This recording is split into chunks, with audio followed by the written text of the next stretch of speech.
It's still April the 2nd, 2012. I'm still very intrigued by the Sunday school lesson, which talked about truth be told.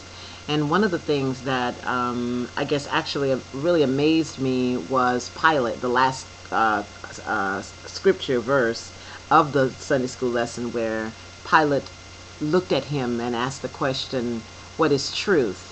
Here's Pilate, who holds this man's life in his hand, and he respects him.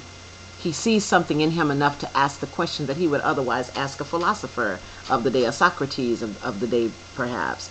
But instead, he asks Jesus. And it is like, well, the truth is before you. Jesus is the truth.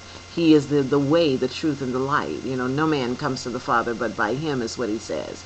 But I was sharing with the Sunday school class that we live in a world, and this is fresh off of the heels of reading Stephen Mansfield's book, Where Has Oprah Taken Us, in regards to religion. And he takes each of the people that have kind of positioned themselves in Oprah's life as, I guess, gurus of such, or pastors or priests of her liking or whatever. And it is just an amazing thing that now we have this very affluent, very open, very powerful woman of our day saying there are more paths to God than one way, when Jesus himself says, I am the way, the truth, and the light. No man comes to the Father. And it bears, you have to, because you're like, everybody needs money. The Bible even says money answereth all things in Ecclesiastes 10:19 or 10:16.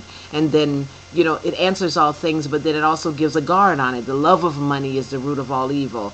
So you have these scriptures floating around. You have these people that you see on television who are prosperous and powerful and doing well in their lives.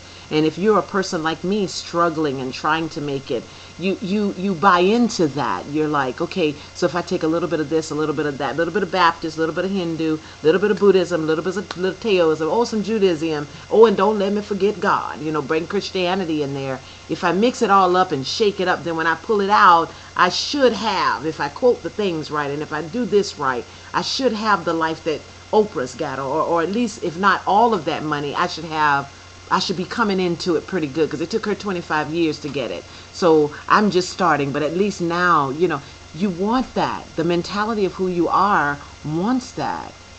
But if we follow Christ like we know we can, we realize in his word that we are to die daily, that we ought to be content in the situations that we find ourselves. That if we want things, then faith without works is dead, so we work for them.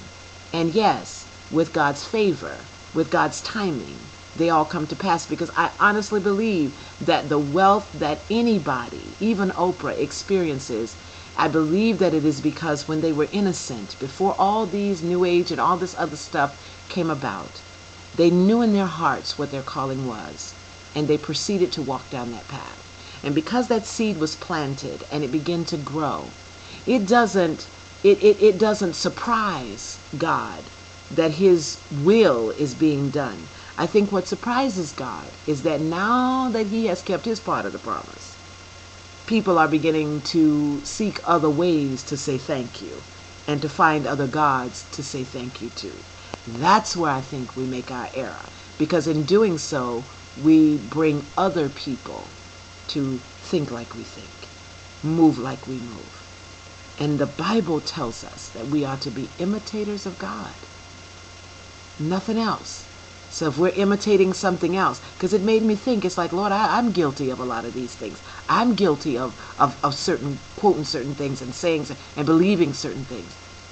And then I repented. And it's like, take me back, like Andre Crouch's song says, take me back to what I know is right. I don't know about this. I've never chanted in my life. I don't know about all this Hindu and Buddhism and all this stuff, but it works for them. So I want it to work for me, because I don't want to be financially bound. But then he comes back with his truth, which is the truth in my life. And that is, no man comes to the Father but by him.